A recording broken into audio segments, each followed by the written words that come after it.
Good morning class. जैसा कि हमने प्रीवियस क्लास में पढ़ा था part 4, today we shall read part 5। हमने लास्ट क्लास में हमने देखा था कि इंट्रोगेटिव सेंटेंस, हेल्पिंग से स्टार्ट होने वाले इंट्रोगेटिव सेंटेंस किस तरह से डायरेक्ट इनडायरेक्ट में चेंज होते हैं। मैंने कुछ एग्जांपल भी दिए थे और एग्जांपल के जरिए आपको मैंने समझाए भी थे कि कैसे सेंटेंसेस चेंज होते हैं। कुछ दो तीन एग्जाम्पल आज भी समझते हैं हम। देखिए दो एग्जाम्पल आप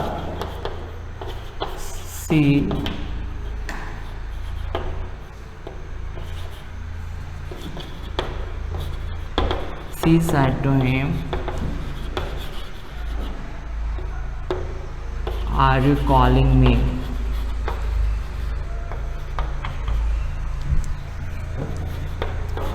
Ram said to me,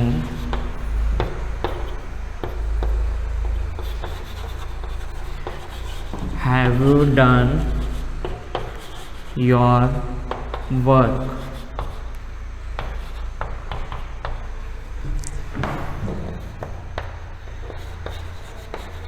She said to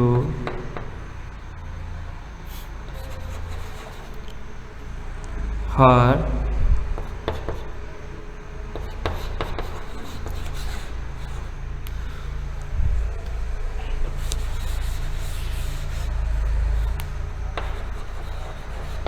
"Were you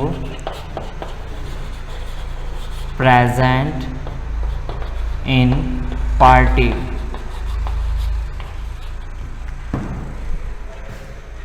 देखिए मैंने आपके सामने 3 एग्जाम्पल दिए हैं। जैसा कि हमने प्रीवियस क्लास में पढ़ा था, इंट्रोगेटिव हेल्पिंग से स्टार्ट होने वाले सेंटेंस में जब भी हम कनेक्टिविटी वर्ड यूज़ करते हैं तो इफ़ या वेदर का यूज़ होता है। मैंने आपके सामने कुछ 3 नए सेंटेंस दिए हैं, तो देखिए कैसे चेंज होता है। फर्स्ट सेंटेंस देखिए आप, सी सेड टू का हो जाएगा आस्क्ड, हिम का हिम, कनेक्टिविटी वर्ड आएगा इफ़।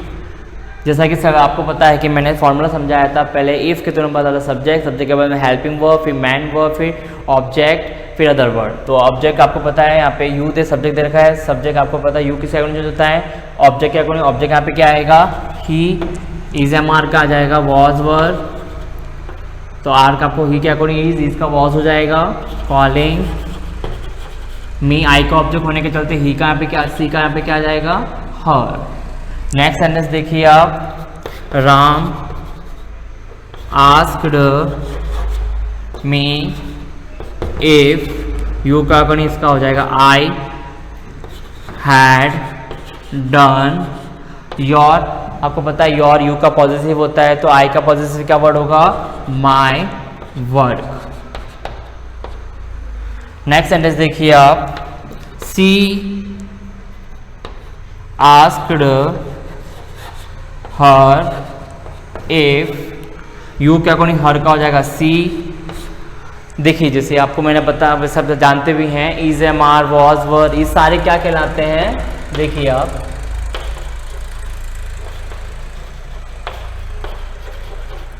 हैज हैव, ये सारे पर्टिकुलर क्या कहलाते हैं, बी के अकॉर्डिंग काम करते हैं। मतलब पर्टिकुलर आपको मैंने बता दिया, is am are was were has have will shall can may might could, सारे पर्टिकुलर कौन से वर्ड में कहाँ थे, बी। तो देखिए वर्ब का आपको यहाँ पे बी होगा।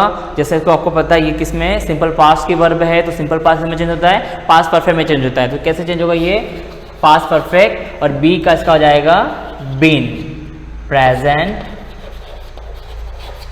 इन पार्टी।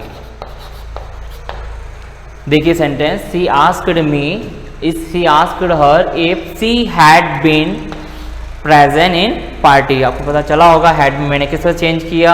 जैसा कि मैंने आपको बताया, is am are was were has have will shall सारे बी पर्टिकुलर बी में यूज होता है, तो बी का थर्ड फॉर्म होता है बीन। जैसा कि आपको पता है वॉज वर्ब किसकी वर्ब है, पास्ट सिंपल की। आपको पता है सेड टू जब रिपोर्टिंग वर्ब हो तो पास्ट सिंपल का इसमें होता है, पास्ट परफेक्ट में। जैसा कि मैंने चेंज किया, देखिए सर। नाउ हम अब पढ़ते हैं इंट्रोगेटिव WH वाले words.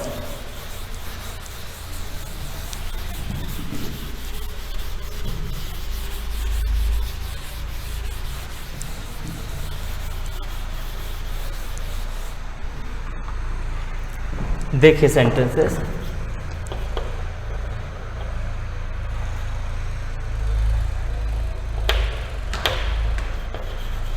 he said to me, he said to her, what is your name?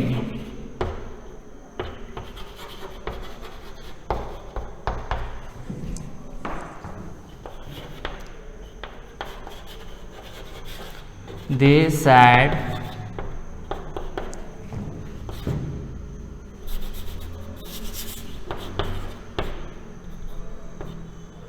to me, where do you live?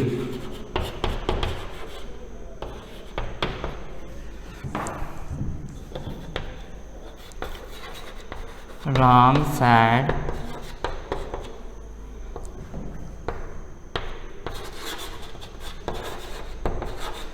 why did you call me last night?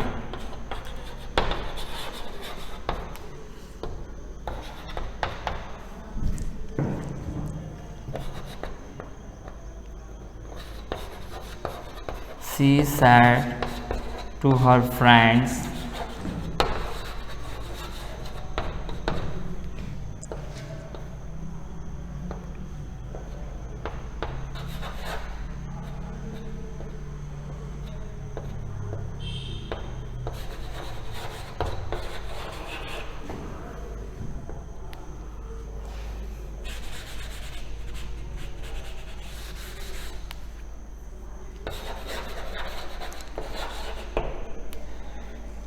when did you come from Ahmedabad? When did you come from Ahmedabad?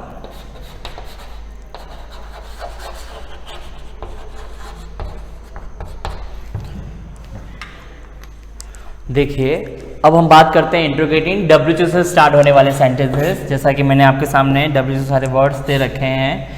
ये sentence किससे start होते हैं, देखिए किस तरह से इनके sentence बनाए जाते हैं। पहली बात तो हमें ये पता होना चाहिए कि W से स्टार्ट होने वाले सेंटेंस में किसी भी तरह का कोई भी कनेक्टिव वर्ड का यूज़ नहीं होता है। कनेक्टिविटी वर्ड्स का सिलेक्ट जैसे आपको पता है, जैसे सिंपल नेगेटिव सेंटेंस में दैट यूज़ होता है, इंट्रोगेटिव हेल्पिंग से स्टार्ट होने वाले में इफ होता है, लेकिन W से स्टार्ट होने वाले सेंटेंस में कनेक्टिविटी वर्ड का यूज़ नहीं किया जाता है। मीन्स क्या हुआ, तो वही as it is word use होता है। देखिए मैं सेंटेंस बना रहा हूँ, he asked her, connectivity word का यूज़ ना होने के चलते मैंने वही एज इट इज़ वही का वही वर्ड यूज़ किया है। इसमें वही का वही वर्ड वापस यूज़ होता है W वाला वर्ड। फिर देखिए इसमें सब्जेक्ट क्या है, योर नेम। ये फर्स्ट आपको फार्मूला देखिए, सेम वही फार्मूला है जैसे इंटीग्रेटेड हेल्पिंग मिस्टर्स का। फिर आएगा हेल्पिंग वर्ब, फिर आएगा मैन वर्ब, फिर ऑब्जेक्ट, फिर अदर वर्ड और लास्ट में फुल स्टॉप। यही formula same as it is आपने हेल्पिंग वर्ब में स्टार्ट किया, हेल्प इंट्रोगेटिव सेंटेंस में चेंज किया था, उसी तरह इसमें भी चेंज करना है। He asked her what, subject आपको पता है सब्जेक्ट इसमें क्या है, योर नेम। तो योर नेम आपको पता है योर किसका पॉजिटिव होता है, यू का, तो आपको पता है यू किसके अकॉर्डिंग चेंज होता है, ऑब्जेक्ट के अकॉर्डिंग। ऑब्जेक्ट यहाँ पर क्या है, हर, तो हर का पॉजिटिव क्या होता है, हर नेम। देखिए मैं चेंज कर रहा हूँ, तो क्या होगा इसका, वॉट हर नेम। आपको पता है इज एम का किस में चेंज होता है, वॉज वर्ब में। तो इज एम आर का तो आपको पता है इज का वॉज में चेंज होगा। तो ये सेंटेंस बनेगा, he asked her what her name was, last में full stop. Now next sentence देखिए आप, they asked me, connectivity no connectivity word, where का वेर। और जैसा कि मैंने आपको पता डू डस से स्टार्ट होने वाले सेंटेंस किसमें चेंज होते हैं, वर्ब की सेकंड फॉर्म में। तो आपको पता है यू किस अकॉर्डिंग, आई मतलब ऑब्जेक्ट के अकॉर्डिंग चेंज होगा, आई। डू डस किस में चेंज होगा, वर्ब की सेकंड फॉर्म। तो लीव की सेकंड फॉर्म होती है लिव्ड, लास्ट में फुल स्टॉप। इस सेंटेंस से बनेगा, they asked me where I lived. Now next sentence देखिए, राम आस्क्ड वाई।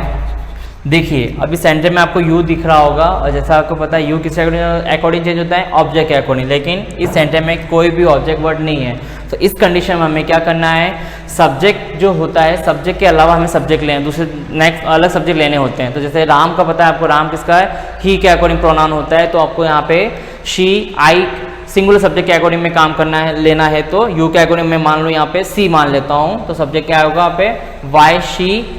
और आपको पता है कि सैड का हमेशा इंट्रोगेटिव सेंटेंस में सैड का आस्क्ड होता है, लेकिन जब भी अफर्मेटिव नेगेटिव सेंटेंस होते हैं तो सैड का सैड ही होता है। वाई सी, मैंने यू का सी मान लिया। आपको पता है डीड से स्टार्ट होना, सेंटेंस किससे स्टार्ट होते, क्या होते हैं, पास्ट परफेक्ट में चेंज होते हैं। तो क्या होगा, हैड कॉल्ड की थर्ड फॉर्म कॉल्ड मी, आई का ऑब्जेक्ट है तो आई आपको पता है फर्स्ट सब्जेक्ट के अकॉर्डिंग चेंज होगा। सब्जेक्ट क्या है, राम, तो राम का ऑब्जेक्ट होगा यहाँ पे हिम। लास्ट नाइट का होगा द प्रीवियस नाइट।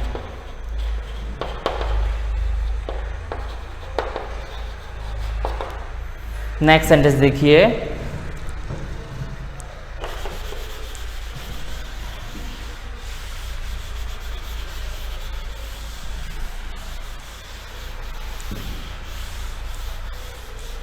देखिए ये सेंटेंस मैं ऊपर बना रहा हूँ, सी फोर्थ वाला है, she asked her when, did past perfect में हर का she had come, came come third form होगी फ्रॉम अहमदाबाद।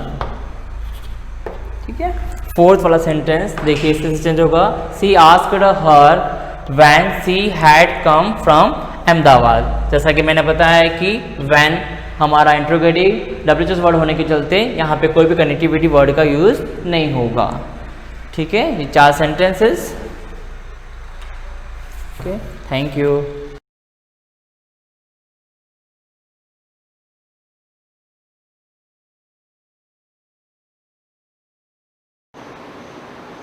Good morning.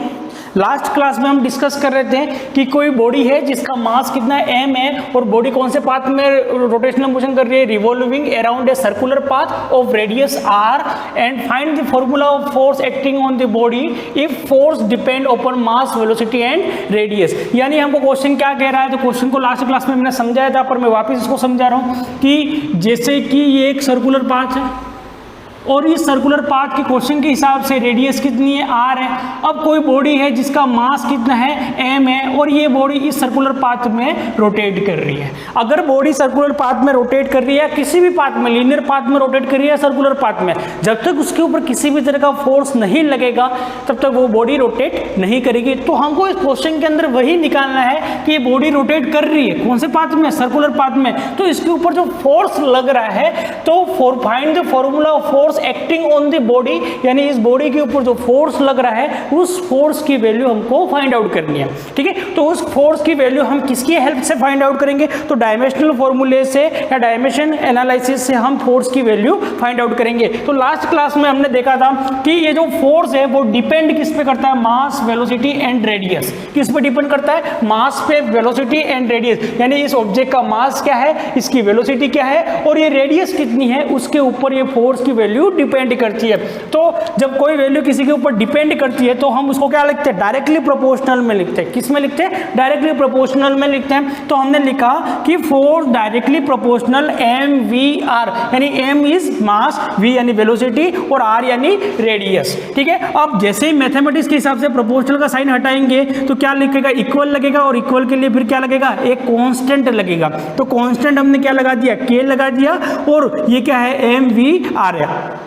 अब हम यहाँ पर किसकी हेल्प से फोर्स का फॉर्मूला फाइंड कर रहे हैं, तो हम यहाँ पर डायमेंशनल फॉर्मूले की हेल्प से क्या निकाल रहे हैं, फोर्स का फॉर्मूला फाइंड आउट कर रहे हैं। तो फोर्स का डायमेंशनल हमको पता होता है, डायमेंशनल फॉर्मूला इसका क्या होता है, तो इसका फोर्स होता है, डायमेंशनल फॉर्मूला होता है m1L1T-2। ठीक है, अब हमको निकालना है कि ये जो वैल्यू है mv/r, यानी m के कितने मल्टीपल इसके अंदर यूज हुए, इस फॉर्मूले के अंदर v के कितने मल्टीपल यूज हुए, तो उसके लिए हम क्या करेंगे, अगर मास 2 बार यूज हुआ है तो m की पावर 2, अगर वेलोसिटी 2 बार यूज हुई है तो वेलोसिटी की पावर by 2 यूज करेंगे। तो हमको नहीं पता है कि इसके लिए कितने डायमेंशन यूज हुए, यानी मास, वेलोसिटी और रेडियस के कितने डायमेंशन यहाँ पर यूज हुए, तो इसलिए हमने इनके ऊपर पावर कितनी लगा दी, a, b और c, और इसी a, b, c की वैल्यू हमको यहाँ पर फाइंड आउट करनी है। जैसे कि हम जानते हैं कि एरिया फाइंड करने के लिए लेंथ के कितने डायमेंशन होते हैं, 2 होते हैं, कितने डायमेंशन होते हैं, यानी area has 2 dimension of length हम बोलते हैं। तो यहाँ पर ये जो फोर्स है, इस फोर्स के लिए मास, वेलोसिटी और रेडियस के कितने डायमेंशन यहाँ पर यूज किए गए हमको नहीं पता, और वही हमको निकालने हैं। तो ABC की वैल्यू अगर हमको मिल गई तो हम फोर्स का फॉर्मूला डिराइव कर लेंगे। तो अब हम जानते हैं मास, और मास का डायमेंशनल फॉर्मूला क्या होता है, m1, ठीक है। वेलोसिटी का जो डायमेंशनल फॉर्मूला होता है लास्ट क्लास में हमने निकाला था, वो कितना आ गया, LT-1, ठीक है। और रेडियस यानी कि एक तरह का डिस्टेंस, और डिस्टेंस का जो डायमेंशन है वो कितना है, L1 है, ठीक है। अब सबकी वैल्यू, सबके डायमेंशन फॉर्मूले का हमने यहाँ पर लिख लिए कि k का एज इट इज k लिखा हमने यहाँ पर, ठीक है। मास का डायमेंशनल फॉर्मूला क्या होता है, m1, वेलोसिटी का क्या होता है, LT-1, और जो रेडियस है उसका कितना होता है, L1, और सबके ऊपर पावर कितनी होगी, ABC होगी। कितनी होगी, ABC होगी।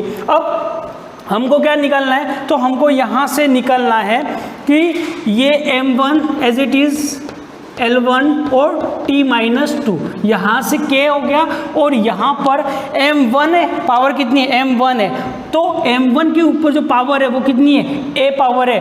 LT-1 के ऊपर जो पावर है वो कितनी है, B है, और यहाँ पर L के ऊपर जो पावर है वो कितनी है, C है। तो अब इस LT को हम अलग अलग कर देंगे तो क्या हो जाएगा, तो इसको अलग अलग कर देंगे तो M1 की पावर कितनी है, A, और यहाँ से क्या कर दिया, L, और L के ऊपर जो पावर है वो कौन सी पावर है, तो L के ऊपर पावर कौन सी है, B, और T को हमने अलग कर दिया, तो T के ऊपर जो पावर है वो कौन सी हो जाएगी, तो T के ऊपर जो पावर है -1, और पूरे के ऊपर जो पावर है वो कौन सी है, B है, और L के ऊपर यहाँ पर जो L1 है इसके ऊपर जो पावर है वो कौन सी है, तो L1, और L1 के ऊपर जो पावर है वो कौन सी है, C। कौन सी है, C है, ठीक है। अब यहाँ से देखेंगे तो M, मास के ऊपर जो पावर है वो कितनी है, A है, तो यहाँ पर A है, ठीक है। L के ऊपर जो पावर है वो कितनी है, 1 है, कितनी है, 1 है, और T के ऊपर जो पावर है वो कितनी है, -2 है। तो हम यहाँ पर लिख सकते हैं कि A is equal to A किसके बराबर, तो A किसकी पावर है, M की पावर है, और यहाँ पर M की पावर कितनी है, 1, तो A इज इक्वल टू हम क्या लिखेंगे, 1, ठीक है। B, ठीक है। अब B का अंदर मल्टीप्लाई हो गया तो क्या हो जाएगा, जब बेस सेम है तो पावर क्या हो जाएगी, मल्टीप्लाई हो जाएगा। तो यहाँ पर B का जो मल्टीप्लाई हो गया वो कितना हो गया, -B, और -B की जो वैल्यू है वो T, और T के ऊपर पावर कितनी है, -2, तो -B किसके बराबर हो जाएगा, -2 के बराबर हो जाएगा, -2 के बराबर हो जाएगा।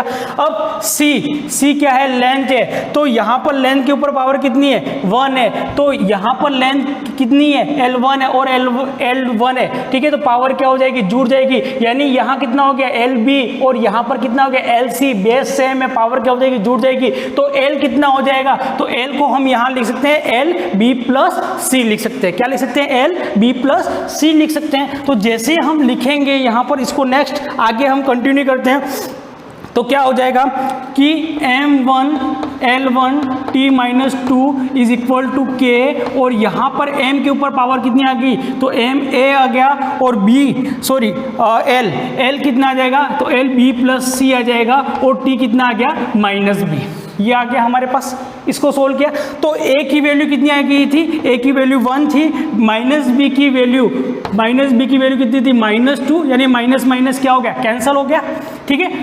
यहाँ पर एक बार लिख लेते हैं, ये माइनस, और C, और ये क्या हो जाएगा, B+C, और ये B+C किसके बराबर है, L, तो L के ऊपर पावर कितनी है, 1, तो B+C इज इक्वल टू कितना हो गया, 1, कितना हो गया, 1। हमको चाहिए ABC की वैल्यू जिसमें A की वैल्यू आ गई, B+C कितना है, 1 है, और -B की वैल्यू कितनी है, -2, यानी माइनस ये और ये माइनस कैंसिल हो गया, तो B की वैल्यू कितनी आ गई, 2 आ गई। अब हमको, हमारे पास A की वैल्यू आ गई, B की वैल्यू आ गई, अब हमको किसकी वैल्यू निकालनी है, C की वैल्यू निकालनी है। तो B इज इक्वल टू कितना है, तो 2 आ गया, तो B की वैल्यू यहाँ पर पुट करेंगे तो कितना आ गया, 2+C इज इक्वल टू कितना आ गया, 1, तो C इज इक्वल टू कितना आ जाएगा, तो 2 उधर चला गया, ट्रांसफर हो गया, तो प्लस का क्या हो जाएगा, माइनस, यानी 1 - 2 इज इक्वल टू कितना हो जाएगा, -1, यानी A की वैल्यू कितनी आ गई, 1, B की वैल्यू आ गई 2, और C की वैल्यू हमारे पास कितनी आ गई, -1, ठीक है। अब ये ABC की वैल्यू हम यहाँ पर पुट कर लेंगे, और जैसे ही यहाँ पर ABC की वैल्यू पुट करेंगे हमारा फोर्स का फॉर्मूला क्या जाएगा, तो M1 L1 T-2 क्या होता है, फोर्स, ठीक है, और यहाँ पर k एज इट इज जो कांस्टेंट हमारा था वो k एज इट इज यहाँ पर है m की पावर कितनी है a, और a की वैल्यू कितनी है 1, यानी यहाँ पर क्या आ गया m v वेलोसिटी, और वेलोसिटी के ऊपर पावर कितनी है b, और यहाँ पर b की वैल्यू कितनी है 2 है, तो कितनी हो जाएगी v स्क्वायर, ठीक है। r की पावर कितनी है -1, तो r की पावर कितनी होगी -1 होगी, और अगर -1 है तो इसको प्लस में चेंज करना है तो क्या हो जाएगा f is equal to k, और k m v स्क्वायर, और r की कहाँ पर लिखेंगे डिनोमिनेटर में, यानी कितनी होगी r, ठीक है। तो ये आ गया हमारे ऊपर हमारे पास फोर्स का फॉर्मूला कि अगर ये बॉडी सर्कुलर पाथ में रोटेट कर रही है जिसका मास m है, जिसका मास कितना है m है,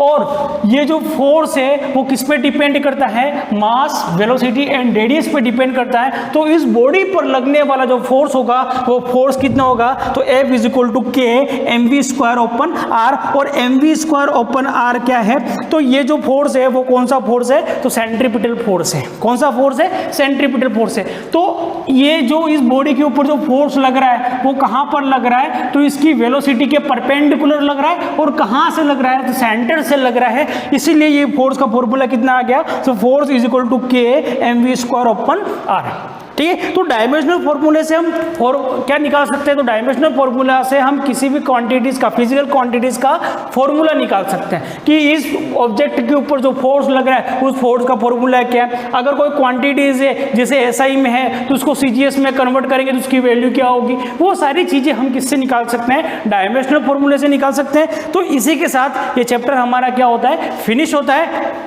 ठीक है। ये चैप्टर हमारा क्या होता है, फिनिश होता है। आगे हम जो अभी नेक्स्ट चैप्टर स्टार्ट करने वाले हैं वो हमारा नेक्स्ट 3rd चैप्टर है, क्योंकि ये हमारा कौन सा चैप्टर था, 2nd चैप्टर था, और 2nd चैप्टर में हमने क्या पढ़ा, मेजरमेंट्स एंड यूनिट वाला जो चैप्टर था हमारा इसमें। तो सबसे पहले इसमें हमने क्या पढ़ा, फंडामेंटल क्वांटिटीज पढ़ी, क्या पढ़ी, फंडामेंटल क्वांटिटीज पढ़ी, डिराइव क्वांटिटीज पढ़ी, यानी सबसे पहले अगर हम जनरल बात करें तो हमने फिजिकल क्वांटिटीज पढ़ी, क्या पढ़ी, फिजिकल क्वांटिटी, ठीक है। तो फिजिकल क्वांटिटी एक बार हम रिवाइज करते क्या होता है कि वो क्वांटिटीज जिनको हम मेजर कर सकते हैं, ठीक है। तो ऐसी क्वांटिटी जिनको हम मेजर कर सकते हैं तो उसको हम क्या बोलते हैं, फिजिकल क्वांटिटी। एक दूसरी क्वांटिटीज होती है जिसको हम बोलते हैं स्टैंडर्ड क्वांटिटी, और स्टैंडर्ड क्वांटिटी क्या होती है, जिनको हम मेजर नहीं कर सकते, जैसे किसी के इमोशन, किसी के दर्द को, किसी के प्रेम को हम मेजर नहीं कर सकते, तो वो सारी कौन सी क्वांटिटीज है, स्टैंडर्ड क्वांटिटी। तो फिजिक्स में हमने किसके बारे में पढ़ा था, तो फिजिक्स में हमने पढ़ा था फिजिकल क्वांटिटीज के बारे में, ठीक है। There are 2 types. अब फिजिकल क्वांटिटीज भी इस नेचर में बहुत सारी है,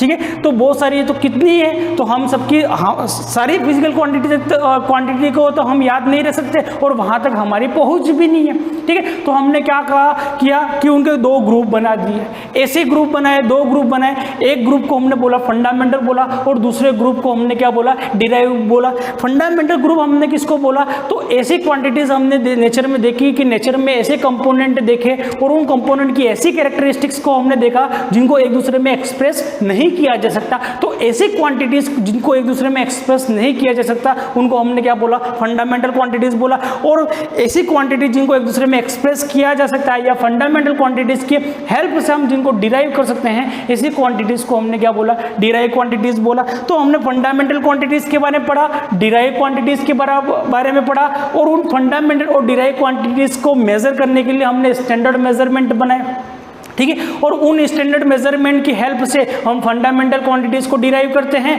या सॉरी हम डिराइव क्वांटिटीज को क्या करते हैं, डिराइव करते हैं। फंडामेंटल क्वांटिटीज को के लिए हम क्या करते हैं, एक स्टैंडर्ड मेजरमेंट डिवाइस बनाया, और उन डिवाइस की हेल्प से हम क्या करते हैं, तो जो फंडामेंटल क्वांटिटीज है उनकी वैल्यू को मेजर करते हैं, ठीक है। उनकी वैल्यू को हम, जैसे लेंथ है तो लेंथ के लिए हमने स्टैंडर्ड मेजरमेंट क्या बनाया, मीटर स्केल बनाई है, ठीक है। या हम अगर इससे भी स्मॉल डिस्टेंस या स्मॉल लेंथ के लिए हमने देखा था कि हमने वर्नियर कैलिपर्स बनाए, हमने स्क्रू गेज बनाया है, हमने ऑप्टिकल माइक्रोस्कोप बनाए, हमने इलेक्ट्रॉन माइक्रोस्कोप बनाए, हमने एक्सरे माइक्रोस्कोप बनाए। तो ये सारी चीजें किसके लिए थी, तो वो सारे है स्टैंडर्ड मेजरमेंट डिवाइस है, वो सारे क्या है, स्टैंडर्ड मेजरमेंट डिवाइस है, जिनकी हेल्प से हम क्या करते हैं, तो जो हमारी फंडामेंटल क्वांटिटीज हैं उनको उनको मेजर करते हैं। दूसरा हमने देखा था डिराइव क्वांटिटीज। तो डिराइव क्वांटिटीज को मेजर करने के लिए जो हमारे पास मेथड थे वो मेथड थे, एक तो था हमारे पास इनडायरेक्ट मेथड, और इनडायरेक्ट मेथड की हेल्प से यानी कैलकुलेशन की हेल्प से या हम कह सकते हैं फंडामेंटल क्वांटिटी की हेल्प से हम क्या करते हैं, डिराइव क्वांटिटीज को मेजर करते हैं। इसके बाद हमने एरर को पढ़ा था, एरर के बाद हमने significant figure, rounding off digit पढ़ा, और इसके बाद हमने पढ़ा डायमेंशनल एनालिसिस। तो ये सारे हमारे इस चैप्टर के रिलेटेड सारे टॉपिक थे जिनको हमने पढ़ा है। अब जो नेक्स्ट चैप्टर है हमारा वो है motion in a straight line, motion in a straight line. अब हम सारी फिजिकल क्वांटिटीज को समझ गए हैं, उन क्वांटिटीज को मेजर कैसे करना है वो भी हम सीख गए हैं। उन क्वांटिटीज को जब हम मेजर करते हैं तो उनके अंदर जो एरर आती है उस एरर को फाइंड आउट करना भी हम सीख चुके हैं, ठीक है। अगर कुछ वैल्यूज है, ठीक है, उनको सिग्निफिकेंट, उनके अंदर कितनी वैल्यूज है यानी इंपॉर्टेंट डिजिट कितने हैं वो फाइंड आउट करना भी हम सीख चुके हैं। किसी भी डिजिट को या किसी भी मेजरमेंट को राउंडिंग ऑफ करना भी हम क्या है, सीख चुके हैं। और यूनिट को चेंज करना, एक यूनिट को दूसरे यूनिट में चेंज करना, एक सिस्टम में जो यूनिट है उस यूनिट को दूसरे सिस्टम की यूनिट के अंदर चेंज करने के लिए हमने डायमेंशनल फॉर्मूला पढ़ा, और उसकी हेल्प से हम फॉर्मूले को डिराइव कर सकते हैं, ठीक है। फॉर्मूले को डिराइव कर सकते हैं, हम यूनिट को चेंज कर सकते हैं, वो सारी चीज़ें भी हमने सीख ली, ठीक है। तो अब जो हमारा चैप्टर है वो मोशन इन स्ट्रेट लाइन है। क्या है? मोशन इन स्ट्रेट लाइन, जिसको हम नेक्स्ट क्लास में कंटिन्यूस करेंगे। थैंक यू, धन्यवाद।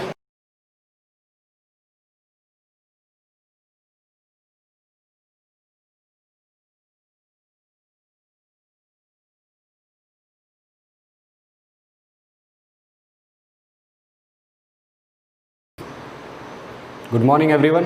जैसा कि आप जानते हो कि हमने स्टार्ट किया था गोल्जी बॉडी के बारे में, और उससे रिलेटेड जितने भी मतलब बेसिक पॉइंट्स थे उसको हमने डिस्कस कर लिया था। इसकी शेप क्या होती है, साइज़ क्या होती है, पोजीशन क्या होती है, और ये कैसे वेरी करती है उसके बारे में हमने देख लिया था। जैसे जॉर्ज, इसके बाद कैमिलो, गोल्जी और डाल्टन, इन्होंने क्या क्या प्रोवाइड किया था और कहाँ से मतलब इन्होंने ऑब्जर्व किया था उसके बारे में भी हमने डिस्कवर कर लिया था। इसके बाद गोल्जी बॉडी जो होती है उसको डाल्टन्स कॉम्प्लेक्स कहते हैं, तो उसका रीजन मैंने आपको बताया। इसकी डाल्टन ने इसको क्या किया था, मतलब डिस्कवर किया था। इसको लिपोकॉन्ड्रिया भी कहा जाता है, और प्लांट के अंदर इसको क्या कहते हैं, डिक्टियोसोम कहा जाता है। इसके बारे में हमने देख लिया था। और मोस्ट इंपॉर्टेंट जो बात मैंने आपको बताई थी, एक तो थी आपके जोन ऑफ एक्सक्लूजन और दूसरा था लियोमॉर्फिक। ये बिल्कुल नया हो जाता है आपके लिए, तो आपको ध्यान रखना है। जोन ऑफ एक्सक्लूजन क्या कहलाता है कि जो क्लियर साइटोप्लाज्मिक रीजन प्रेजेंट होता है या clear cytoplasmic zone around Golgi body, मतलब जो आपकी गोल्जी बॉडी है उसके अराउंड जो साइटोप्लाज्म होता है वो कैसा होता है, क्रिस्टल क्लियर होता है। पूरा साइटोप्लाज्म कभी क्रिस्टल क्लियर होता नहीं है, लेकिन उसके अराउंड जो मतलब साइटोप्लाज्म होता है वो कैसा होता है, क्रिस्टल क्लियर होता है।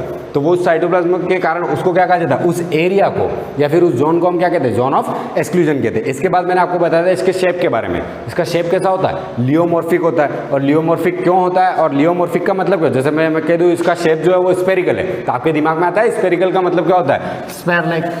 इसके बाद अगर यूं कह दिया ट्यूब लाइक है, तो हम ट्यूब बना के बता देंगे कि ये ट्यूब लाइक स्ट्रक्चर हो गया, जैसे हम ट्यूब लाइक स्ट्रक्चर है। लेकिन आपको यूं कहे कि इसका शेप जो है वो लियोमॉर्फिक है, तो आप क्या बताओगे। तो लियोमॉर्फिक का मतलब क्या होता है कि अकॉर्डिंग टू फंक्शन या according to function of Golgi body shape is changes, मतलब उसका जो फंक्शन है उसके अकॉर्डिंग उसका शेप क्या होता है, चेंज होता रहता है। भले सर्कुलर हो, ट्यूब लाइक हो या कुछ भी हो, तो वो क्या हो रहा है, अकॉर्डिंग टू फंक्शन उसका चेंज हो रहा है। मतलब एक स्पेसिफिक शेप नहीं है, इसलिए इसको क्या कहा जाता है, लियोमॉर्फिक कहा जाता है शेप को। तो यहाँ तक हमने इसको डिस्कस कर लिया था। अब जो है वो हम देखेंगे इसके स्ट्रक्चर के बारे में, यानी स्ट्रक्चर ऑफ गोल्जी बॉडी। तो आपका जो नेक्स्ट है वो क्या है, स्ट्रक्चर ऑफ गोल्जी बॉडी। ये आज का टॉपिक होगा, स्ट्रक्चर ऑफ गोल्जी बॉडी। क्योंकि स्ट्रक्चर भी देखना जरूरी है, गोल्जी बॉडी दिखती कैसी है, क्योंकि एंडोप्लाज्मिक रेटिकुलम के बारे में देखा था, तो वैसी वैसी आपकी गोल्जी बॉडी भी होती है और वो आपस में कनेक्टेड होती है। जैसे हम फंक्शन की बात करें तो ये भी GERL का पार्ट होता है। ये क्या होता है, वो GERL वो हम अलग से डिस्कस करेंगे, इसलिए मैंने आपको वहाँ पे भी डिस्कस नहीं किया था और यहाँ पे भी नहीं बताऊंगा। जब लाइसोसोम आपका कंप्लीट हो जाएगा तब हम GERL सिस्टम के बारे में बात करेंगे। तो स्ट्रक्चर ऑफ गोल्जी बॉडी की बात करें तो सबसे पहली बात, इलेक्ट्रॉन माइक्रोस्कोपिक या अल्ट्रा स्ट्रक्चर किसने दिया था, तो ये हमने पहले देख लिया, डाल्टन ने, यानी electron microscopic structure given by Dalton. किसने प्रोवाइड किया था, डाल्टन्स करके जो साइंटिस्ट थे उन्होंने प्रोवाइड किया था इलेक्ट्रॉन माइक्रोस्कोपिक स्ट्रक्चर। उसी के अकॉर्डिंग हम स्ट्रक्चर को यहाँ पे देखेंगे। तो जो आपका गोल्जी बॉडी होता है वो भी एंडोप्लाज्मिक रेटिकुलम की तरह ही 3 एलिमेंट से मिलके बना होता है। तो Golgi body is formed from 3 elements, यानी किससे बना होता है, ये 3 एलिमेंट से मिलके बना हुआ रहता है। Golgi body formed from 3 elements. मतलब इसके अंदर भी कितने एलिमेंट्स होते हैं? 3 एलिमेंट्स होते हैं जिनसे मिलकर ये बना होता है। तो Golgi body is formed from 3 elements, यानी गोल्जी बॉडी 3 एलिमेंट से मिलकर बना हुआ रहता है। अब वो 3 एलिमेंट्स होते कौन कौन से थे? इसके अंदर भी 3 एलिमेंट जो होते हैं उसमें सबसे पहला पार्ट होता है सिस्टर्नी। अब यहाँ पे कंफ्यूज नहीं होना, एंडोप्लाज्मिक रेटिकुलम के अंदर भी सिस्टर्नी था और यहाँ पे भी सिस्टर्नी है, तो हो सकता है एक ही नाम दिए गए हो, ऐसा कोई ज़रूरी नहीं है कि किसी एक के अंदर नाम आ गया तो वो नाम किसी और के लिए रखा नहीं जाए, इसलिए आपको ध्यान रखना कि इसमें भी सिस्टर्नी होता है। इसके बाद इसके अंदर होते हैं वैक्यूल्स।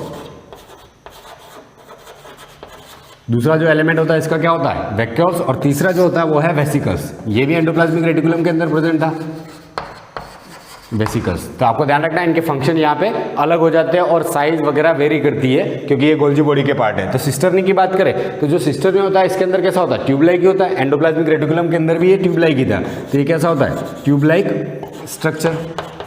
ट्यूब लाइक स्ट्रक्चर ये कैसा होता है? ट्यूब लाइक स्ट्रक्चर होता है इसका। किसका? सिस्टर्नी का। किसके अंदर? तो गोल्जी बॉडी के अंदर जो स्ट्रक्चर होता है सिस्टर्नी का वो कैसा होता है? ट्यूब लाइक होता है।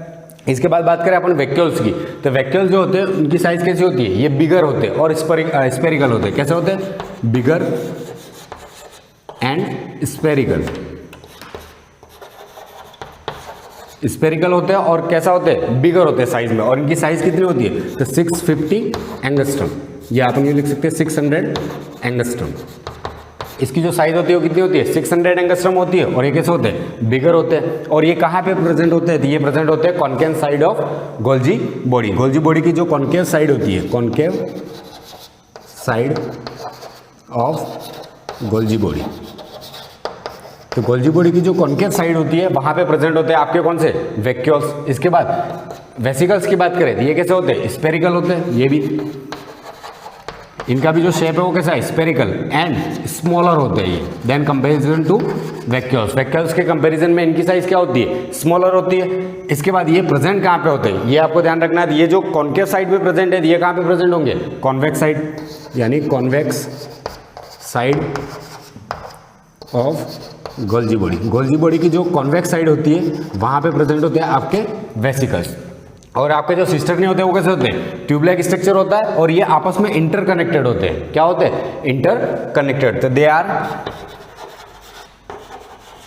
इंटरकनेक्टेड। ये आपस में क्या होते हैं? जुड़े हुए रहते हैं। They are interconnected. तो ये तो हो गए इसके बेसिक पॉइंट्स। अब इसका जो स्ट्रक्चर होता है वो कैसा होता है वो देखना है इन बेसिक पॉइंट्स के अकॉर्डिंग। जैसे हमने बात की है ट्यूब लाइक होता है, इसके बाद ये बिगर होते हैं और स्पेरिकल होते हैं, और वेसिकल जो है वो स्पेरिकल स्मॉलर और कॉन्वेक्स साइड में प्रेजेंट होते हैं, ये कॉन्केव साइड में प्रेजेंट होते हैं। अब ये होता क्या है? तो जैसे मैं बता दूं आपको कि जो आपकी गोल्जी बॉडी होती है उसमें पोलैरिटी होती है। क्या होती है? पोलैरिटी। पोलैरिटी का मतलब क्या? उसके कोई इतना बड़ा वर्ड नहीं हो जाता पोलैरिटी क्या होगी। तो पोलैरिटी का मतलब यहाँ पे होता है कि उसके 2 पोल प्रेजेंट होंगे। जैसे हम साउथ नॉर्थ वगैरह बात करते हैं वैसे वैसे यहाँ पे भी क्या हो जाएंगे? इसके 2 पोल होंगे, यानी एक यूँ समझ लीजिए साउथ पोल है, एक नॉर्थ पोल है। ऐसे वैसे इसके जो पोल होते हैं उसमें क्या होता है? उसकी साइज के अकॉर्डिंग, जैसे कोई कॉन्केव शेप का तो कॉन्केव साइड हो जाएगी और कॉन्वेक्स वाली कॉन्वेक्स साइड हो जाएगी, तो वो 2 पोल हो जाएंगे डिफरेंट। इसलिए गोल्जी बॉडी जो होती है उसके अंदर क्या होती है? पोलैरिटी होती है। ये बेसिक पॉइंट्स आपको ध्यान रखने हैं। वैसे मैं डायग्राम जैसे ही बनाऊंगा यहाँ पे उनको वापस डिस्कस करूंगा, लेकिन आपको यहाँ पे पता होना चाहिए। और डायग्राम कैसा होगा इसका वो भी बता देता हूँ मैं। इसका स्ट्रक्चर कैसा होता है, सेल के अंदर ये कैसा होता है। जैसे एंडोप्लाज्मिक रेटिकुलम की बात की थी वैसे वैसे आपका ये गोल्जी बॉडी कैसा होता है वो भी आपको पता होना चाहिए डायग्राम के अकॉर्डिंग। तो जैसे हम बात करो इसके अंदर 3 पार्ट की बात की हमने, एक सिस्टर्नी आपका, दूसरा वैक्यूल्स और एक है आपका वेसिकल्स। तो जैसे हम देखें आपके जो सिस्टर्नी होता है वो ट्यूब लाइक होता है सॉरी, लेकिन स्ट्रेट नहीं होती है ट्यूब। कैसी होती है? कर्व्ड होती है।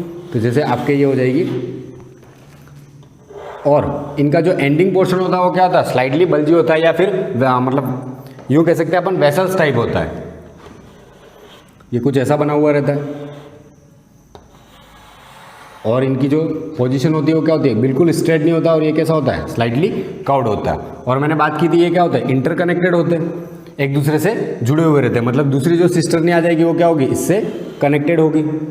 इससे क्या होगी? कनेक्टेड होगी, और ये भी कर्व्ड ही होगी। तो ये हो जाएगी आपके दूसरा वाला पार्ट। और ये कनेक्टेड क्यों होते हैं उसका भी रीज़न है, वो भी हम देखेंगे जब फंक्शन के बारे में बात करेंगे, या फिर मैं इसी वीडियो के अंदर इसको डिस्कस कर लूँगा। तो ये जैसे आपके गोल्जी बॉडी के अंदर ये क्या होते हैं? कर्व्ड होते हैं।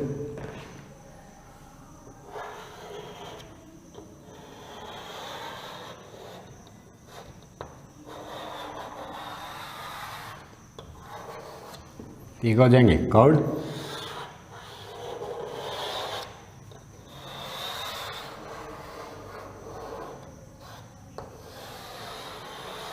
ये हो जाएगी आपकी गोल्जी बॉडी। गोल्जी बॉडी का ये कौन सा पार्ट है, तो ये पूरा जो पार्ट होता है वो होता है आपका सिस्टर्नी। तो मतलब इसको हम यहाँ पे लिख सकते हैं, ये वाला पोर्शन कौन सा आपका सिस्टर्नी। तो ये पूरा पोर्शन हो जाएगा आपका सिस्टर्नी।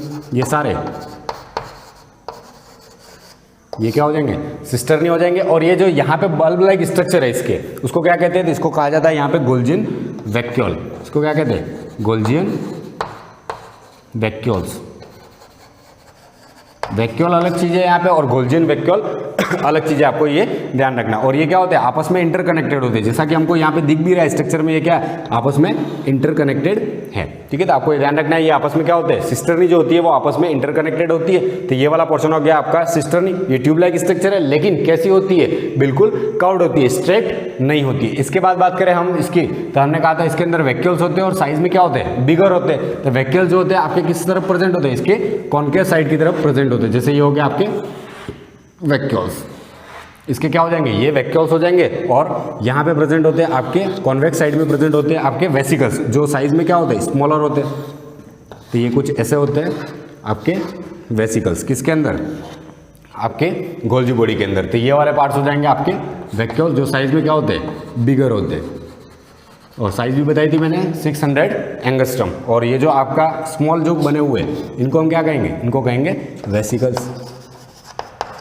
तो ये हो जाएंगे आपके वेसिकल्स। अब ये जो दो फेस बने हुए हैं, मैंने कहा था इसके कॉन्केव फेस होता है और दूसरा कौन सा होता है कॉन्वेक्स फेस होता है। तो इस वाले फेस को कहते हैं मैच्योरेशन फेस, मैच्योरेशन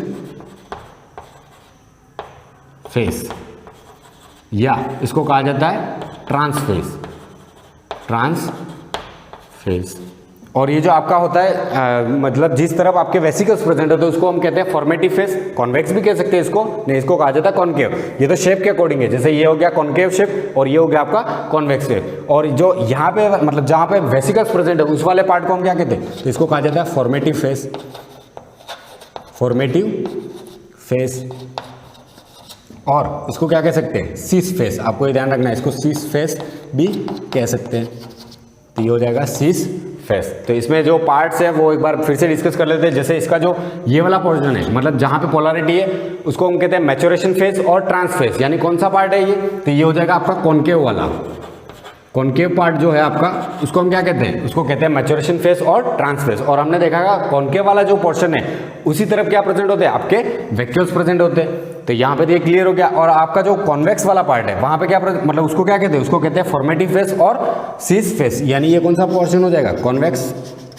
और इसी तरफ क्या प्रेजेंट होता है आपके वेसिकल्स प्रेजेंट होते हैं। साइज भी हमने देख ली वेरी करती है इसमें, वेसिकल जो होता है वो स्मॉलर होता है देन कंपैरिजन टू वैक्यूल्स। और ट्यूबलाइक जो स्ट्रक्चर है इसके उसको हमने क्या कहा था, इसको कहा था सिस्टर्नी। और ये क्या होते हैं आपस में इंटरकनेक्टेड होते हैं, ये आपस में क्या है जुड़े हुए। तो ये क्या होते हैं इंटरकनेक्टेड होते हैं। और इनके जो बल्ब लाइक स्ट्रक्चर बना हुआ है सिस्टर्नी में, इसको हम क्या कहते हैं गोल्जियन वैक्यूल्स कहा जाता है। अब ये फंक्शन कैसे करता है, मेन मतलब हो जाता है आपका फंक्शन। और पोलैरिटी क्या होती है, मैंने पोलैरिटी की भी बात की थी। जैसे हम पोलैरिटी की बात करें यहाँ पे, तो पोलैरिटी क्या होती है, तो इसके अंदर क्या होती है पोलैरिटी। गोल्जी बॉडी के अंदर क्या प्रेजेंट होती है, पोलैरिटी प्रेजेंट होती है, क्योंकि इसके अंदर दो पोल प्रेजेंट होते हैं। कौन कौन से पोल होते हैं इसके अंदर, एक होता है आपका जैसे आपका टुवर्ड्स कॉन्केव और टुवर्ड्स कॉन्वेक्स, मतलब एक हो जाएगा आपका कॉन्केव और दूसरा हो जाएगा आपका कॉन्वेक्स। अब ये ध्यान रखना पोलैरिटी है कैसी, तो आपका जो कॉन्केव फेस है वो क्या होता है टुवर्ड्स प्लाज्मा मेम्ब्रेन। आपकी जो प्लाज्मा मेम्ब्रेन होती है उस तरफ जो पोर्शन होता है उसको हम क्या कहते हैं कॉन्केव कहते हैं, तो टुवर्ड्स प्लाज्मा मेम्ब्रेन। और कॉन्वेक्स फेस जो होता है वो किस तरफ प्रेजेंट होता है आपके, तो टुवर्ड्स तो ये प्रेजेंट होता है आपके टुवर्ड्स न्यूक्लियर मेम्ब्रेन।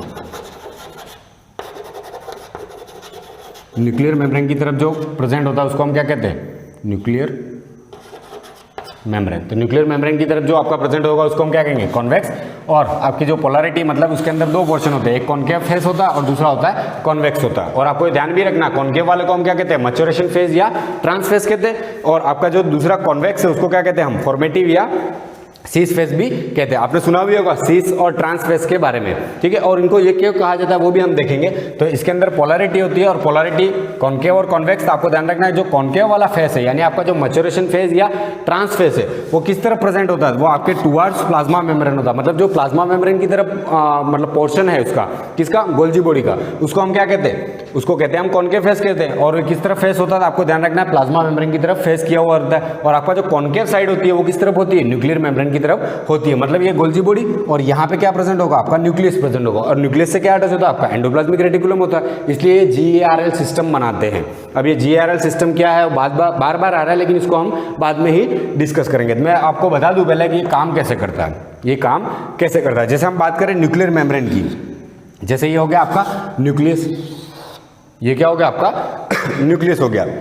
अब ये जो न्यूक्लियस है इससे जो भी सीक्रेट होगा या जो भी कंपोनेंट इससे बाहर निकला वो क्या होगा, वेसिकल्स की फॉर्मेशन में यहाँ पे आएगा। और ये क्या करेगी, इसको एंगल्फ करेगी, लिक्विड हो या सॉलिड हो उसके अकॉर्डिंग ये क्या करेगी, आपका जो सिस्टर्नी वाला पार्ट है वो क्या करेगा, इसको एंगल्फ करेगा। वेसिकल्स बने ये सारे, जैसे वेसिकल्स है ऐसे पैकेट्स बनेगा और ये क्या करेगा, इसके अंदर एंटर करेगा। और एंटर करने के बाद मतलब ये कहाँ से एंटर कर रहा है, फॉर्मेटिव फेज से, क्योंकि यहाँ पे क्या हो रहा है, फॉर्मेशन हो रहा है किसी कंपोनेंट का या फिर किसी सब्सटेंस का, क्या हो रहा है, फॉर्मेशन हो रहा है या सीक्रेट हो रहा है कोई सब्सटेंस। तो वो किस फॉर्म में होगा, वो पाउच या पैकेट्स के रूप में होगा। और वो पैकेट्स क्या कहलाते हैं, आपके वेसिकल्स कहलाते हैं, जैसा हमने यहाँ पे पढ़ा है। तो जो वेसिकल्स बनेंगे वो क्या होंगे, आपके सिस्टर्नी के पास जाएंगे और सिस्टर्नी क्या करेगी, इसको एंगल्फ करेगी। क्या करेगी, इसको एंगल्फ करेगी। और वो एंगल्फ कैसे करती है वो हमने देख लिया, एंडोसाइटोसिस वगैरह हमने पढ़ा था, पिनोसाइटोसिस की तरह ये क्या करती है, एंगल्फ करती है अगर लिक्विड सब्सटेंस है तो। फिर बाद में क्या करा, इसके अंदर जाएगा सिस्टर्नी के अंदर, और सिस्टर्नी के अंदर जाने के बाद ये क्या हो जाता है, मॉडिफाइड होता है। क्या होता है, मॉडिफाइड होगा। और मॉडिफाइड होने के बाद ये क्या करेगा, ट्रैवल करेगा, क्योंकि ये क्या होता है, इंटरकनेक्टेड होते हैं। तो यहाँ से ये क्या करेगा, ट्रैवल करता हुआ बाहर की तरफ जाएगा और यहाँ से ये बाहर निकलेगा और क्या बनाएगा, फिर अगर मॉडिफाइड हुआ तो इसकी साइज क्या हो जाती है, बड़ी हो जाती है और वेक्टर्स के फॉर्म में ये बाहर निकल जाता है। मतलब ये जैसे प्रोटीन हो, लिपिड्स हो, वो क्या हो जाते हैं, मॉडिफाइड हो जाते हैं। मतलब एंजाइम्स बनाएगा वगैरह जो भी बनाए तो वो क्या हो जाते हैं, मॉडिफाइड होकर बाहर निकलते हैं। किससे, आपके सिस्टर्नी से बाहर निकलते हैं और वेक्टर्स बनाने का काम करते हैं। और उसका सेल के अंदर क्या होगा, यूज होगा, जो भी कंपोनेंट मतलब सेल से ट्रांसपोर्ट होना हो तो भी, या फिर बाहर निकलना हो, सिक्रेटरी है तो सिक्रेट करके बाहर निकाल देते थे। ये हो जाता है आपके गोल्जी बॉडी का स्ट्रक्चर। इसके मेन 3 एलिमेंट्स के बारे में आपको पता होना चाहिए, कौन कौन से होते हैं इसके 3 एलिमेंट्स। तो हमने पहले इससे रिलेटेड जो भी मतलब पार्ट्स है, जैसे हमने सिस्टर्नी देखा था, इसके बाद आपका वैक्यूल्स और वेसिकल्स। तो सिस्टर्नी जो होता है वो कैसा होता है, ट्यूब लाइक स्ट्रक्चर होता है। और मेन चीज आपको ध्यान रखनी है क्या होता है, इंटरकनेक्टेड होता है। इंटरकनेक्टेड क्यों होता है, मैंने आपको बता दिया, रीजन ये है कि इंटरकनेक्टेड होगा तो क्या होगा, मटेरियल को ट्रांसपोर्ट करने में हेल्प करेगा। इसके बाद इसके अंदर क्या होता है, गोल्जियन वैक्यूल होता है। किसका पार्ट होता है, तो आपके सिस्टर्नी का पार्ट होता है। और बिगर साइज में जो वैक्यूल्स होते हैं, मतलब बिगर साइज जो स्फेरिकल सरफेस होती है उसको हम क्या कहते हैं, वैक्यूल्स कहते हैं। और स्मॉलर जो होगा उसको हम क्या कहते हैं, वेसिकल्स कहते हैं। इसके अंदर क्या प्रेजेंट होती है, पोलैरिटी प्रेजेंट होती है। इसके अंदर क्या प्रेजेंट होती है, पोलैरिटी प्रेजेंट होती है। और मोस्ट इंपॉर्टेंट बात आपको जो ध्यान रखनी है इसमें नोट करके, कि हर सेल के अंदर जो सिस्टर्नी होते हैं उनका नंबर वेरी करता है, मतलब 2, 3, 4, 5 ऐसा होता है। लेकिन आपकी जो फंजाई होती है उनके अंदर जो गोल्जी बॉडी होती है उसके अंदर जो सिस्टर्नी होती है वो कितनी होती है, ओनली 1। तो इसको हम लिख सकते हैं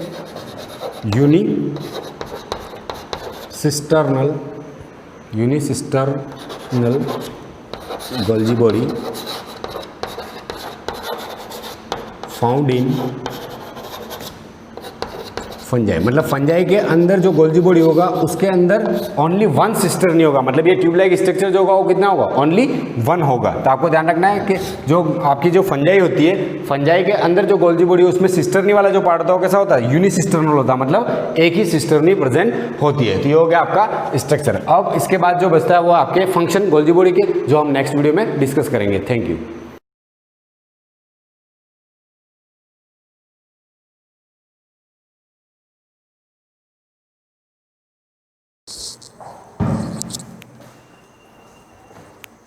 good morning students, welcome to the class. कुछ क्वेश्चंस मैंने दिए थे आपको होमवर्क के लिए, उनमें से ही एक है एग्जाम्पल का आपका क्वेश्चन नंबर 12 है। सॉरी, एग्जाम्पल का नहीं, एक्सरसाइज के क्वेश्चन नंबर 12 है।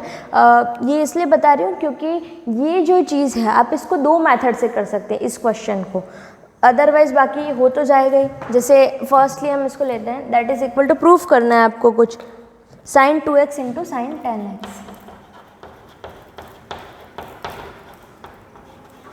ठीक है। तो जब हम LHS को लिखते हैं तो जो फर्स्ट मेथड है वो मैं पहले बता रही हूँ। फर्स्ट मेथड, पहला तरीका क्या, इसको सॉल्व करने का, हमने देखा पहले इसको sin square 6x minus sin square 4x।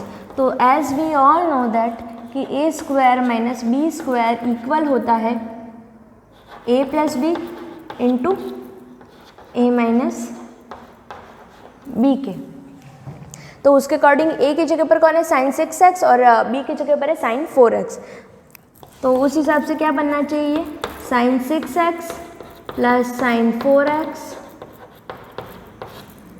Into sin 6x minus sin 4x।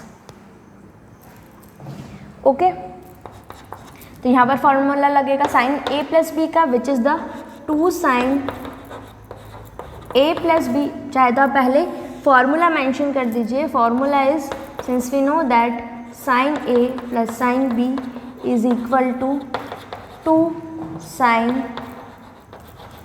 a plus b by 2 into cos a minus b by 2। और sin a माइनस बी जो होता है ज़्यादा फर्क नहीं आता, बस इसमें सीक्वेंस चेंज हो जाता है। साइन की जगह कॉस और कॉस की जगह पर साइन आ जाता है।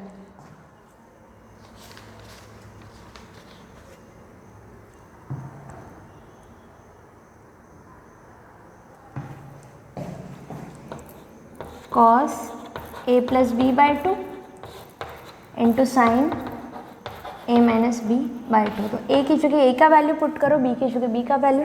a का वैल्यू 6x, b का वैल्यू 4x, a का वैल्यू 6x और वहाँ पर भी 4x आ रहा था। तो उसके अकॉर्डिंग पूरा क्वेश्चन क्या हो जाना चाहिए, इज द फॉर्मूला। इसको आप अलग से ब्रैकेट में शो कर देना। क्वेश्चन आपका बन जाएगा sine a plus sine b, तो ये होना चाहिए 2 sine a plus b by 2, यानी कि 6x प्लस 4x अपॉन 2। ये एज ए एंगल वर्क कर रहा है यहाँ पर, इसके एंगल में, not in the multiplication. Cos a minus b by 2 यानी कि 6x minus 4x upon 2। Multiplication में क्या चीज़ है यहाँ पर, sign 6x minus sign 4x, तो इसका बनेगा into 2 cos a plus b by 2 यानी कि 6x plus 4x upon 2 into sine 6x minus 4x upon 2। Now solve it. 2 sine 6x plus 4x हो जाएगा 10x, 10x अपॉन 2 5x, तो यहाँ हो जाएगा 2 साइन 5x इंटू क्या हो जाएगा कॉस 6x माइनस 4x कितना 2x, 2x upon 2 x into में और क्या है 2 इंटू कॉस, ये नीचे लिख रही हूँ मैं मल्टीप्लिकेशन वाला, ये चीज़ जो है मल्टीप्लाई में इसके 2 कॉस, ये भी हो जाएगा 5x क्योंकि यहाँ पर 6 plus 4x is upon 6 plus 4x is 10x upon 2 is 5x into sine 2x upon 2 यानी कि x। इस चीज़ को देखते हैं। नाउ दिस इज, जब इसको ध्यान से हम ऑब्जर्व करते हैं, हमको एट द एंड आंसर क्या चाहिए, sine 2x sine 10x, sine 2x into sine 10x चाहिए हमको।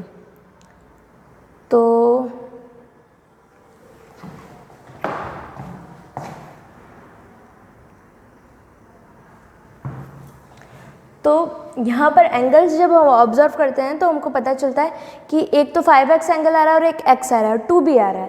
तो साइन का कोई ऐसा फार्मूला है जिसके अंदर 2 आता हो, जैसे साइन 2 थीटा का फार्मूला चेक करते हैं तो वो होता है 2 साइन थीटा कॉस थीटा। तो 2 साइन थीटा तो है हमारे पास, तो क्या कॉस थीटा भी है। तो यहाँ पर जब हम देखते हैं तो एंगल डिफरेंट है, तो अगर यहाँ पर cos 5x होता तो हम यहाँ पर 2 sin थीटा cos थीटा का फॉर्मूला लगाते। तो cos 5x यहाँ नहीं है तो क्या हुआ, ओवरऑल पूरे मल्टीप्लिकेशन में cos 5x, तो इसको इसके साथ लिख लेते हैं। तो ये बन जाएगा 2 sin 5x into cos 5x। Same angle वालों को सेम एंगल के साथ रख दिया, इंटू 2 को वहीं रखा है 2 cos x into sine x, या फिर sin x into cos x, sin x into cos x। 2 into 2 चाहे तो 4 करो, या फिर यहाँ जब हम इसको देखते हैं 5x 2 sine theta cos theta होता है आपका साइन 2 थीटा, तो साइन 2 थीटा, तो साइन 2 थीटा की जगह पर करना है 5x 5x। सिमिलरली यहाँ पर 2 साइन थीटा कॉस थीटा, ये हो जाएगा 2 साइन 2 थीटा, यानी कि थीटा के यहाँ पर x है, तो आपका आंसर आया sign 10x into sine 2x। या फिर चाहे आप 3 इंटू 2 करो या 2 इंटू 3 करो, एक ही बात है। तो चाहे ये आंसर आ रहा है चाहे ये आ रहा है, दोनों एक ही चीज़ है। तो आप साइन 2x पहले लिख सकते हो और बाद में साइन 10x, और अगर नहीं भी लिखते हो तो आप डायरेक्टली इसको RHS के इक्वल बता सकते हैं। इस तरीके से ये प्रूव हो गया। एक मेथड तो ये था जहाँ पर हमने a + b a - b से एक्सपेंशन किया। दूसरा जो मेथड है वो इससे भी ज़्यादा शॉर्ट है, वहाँ पर हम डायरेक्टली फॉर्मूला अप्लाई कर रहे हैं। तब कौन सा फॉर्मूला अप्लाई कर रहा है वो देखिएगा। आप दोनों मेथड नोट कर लेना, दोनों में से जो अच्छा लगे, जो इजी लगे, वो वाला अप्लाई करना।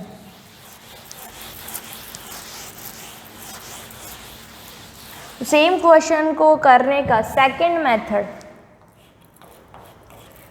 मेथड ये है कि sine square 6x minus sine square 4x। तो ये फॉर्मूला होता है, since sine square a minus sine square b, ऐसा कभी भी कंडीशन बनता है तो that is equal to sine a + b into sine a minus b के इक्वल होता है। This is the formula. तो उसके अकॉर्डिंग जब अप्लाई करते तो हमारे क्वेश्चन में a कौन है, 6x है, और b कौन है, 4x है।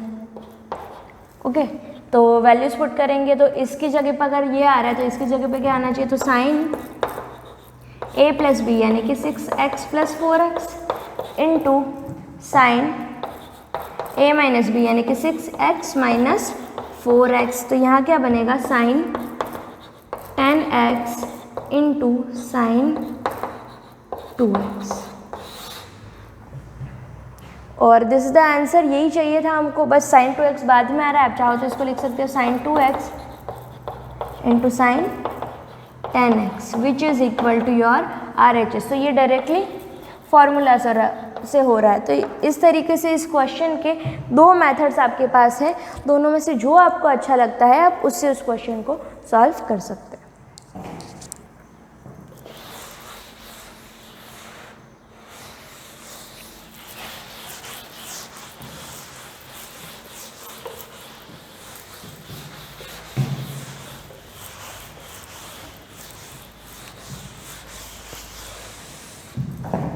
नेक्स्ट क्वेश्चन देखते हैं। इसका नेक्स्ट जो मैंने होमवर्क के लिए दिया था वो तो आपसे हो जाएगा, डायरेक्टली फॉर्मूला बेस्ड है इसलिए वो नहीं बता रही। इसके बाद हम देखते हैं क्वेश्चन नंबर 14 देखते हैं। क्वेश्चन नंबर 14 आपकी बुक का ही है।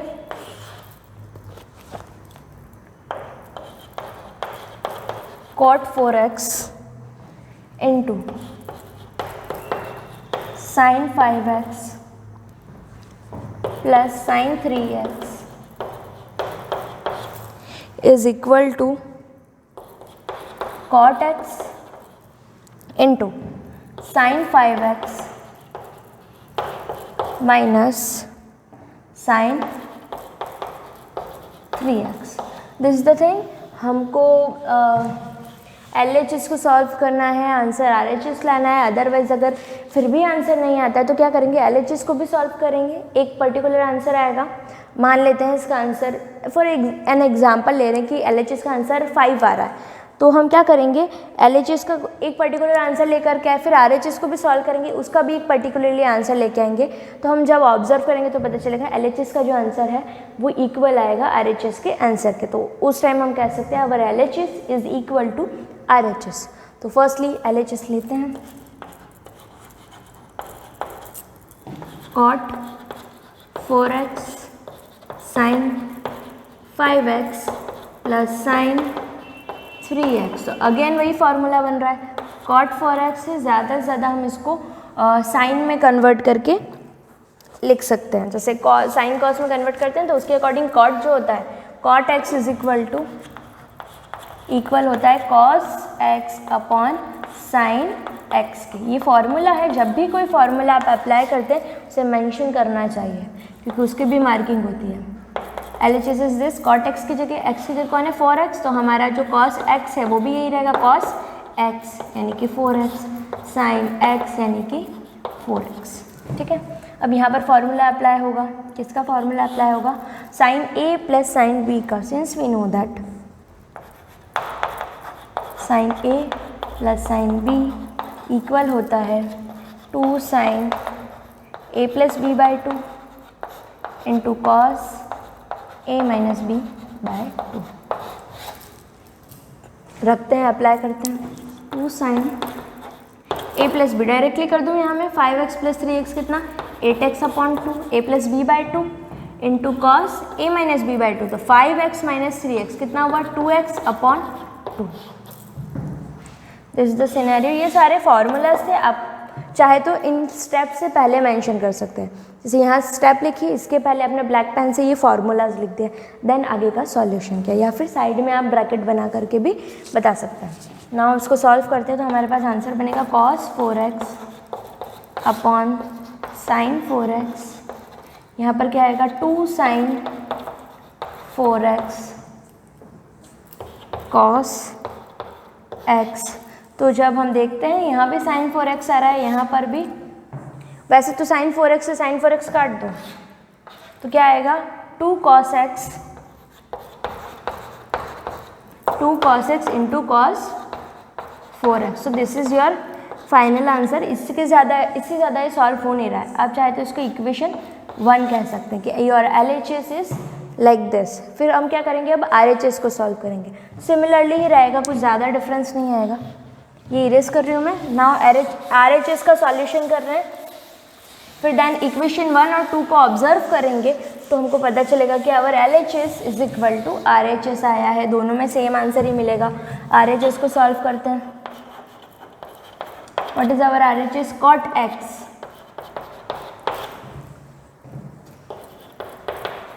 Sign 5x minus sine 3x, क्या बनेगा, cot x को हम लिखेंगे sine x cos x upon sine x. अब sine a minus sine b, sine a minus sine b का फॉर्मूला अप्लाई करेंगे, sine a minus sine b equal होता है 2 cos a plus b by 2 into sine a minus b by 2। This are the angles.